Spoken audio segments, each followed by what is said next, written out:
கர்த்தருடைய பரிசுத்தமான நாமம் மகிமைப்படுவதாக. ஆசீர்வாதமான ஒரு நல்ல காலவெளியிலையும் ஒரு நிமிட செய்திக்கு உங்களை அன்புடன் வரவேற்றுக் கொள்ளுகிறேன்.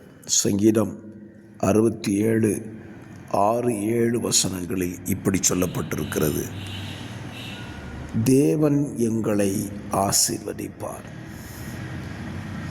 தேவனாகிய எங்கள் தேவனே எங்களை ஆசீர்வதிப்பார்.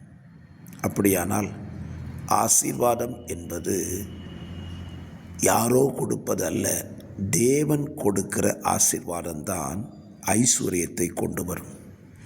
இன்றைக்கி பிசாசும் ஆசீர்வாதத்தை கொடுக்கிறான், ஆனால் கொடுத்து விட்டு அவன் எடுத்து விடுவான். நம்முடைய தேவனோ நமக்கு ஆசீர்வாதத்தை கொடுத்தால் அதை திரும்ப எடுக்க மாட்டார். ஆகவே தேவ ஆசீர்வாதத்தையே நாடுங்கள், அது உங்களுக்கு நன்மையாயிருக்கும். ஆமென்.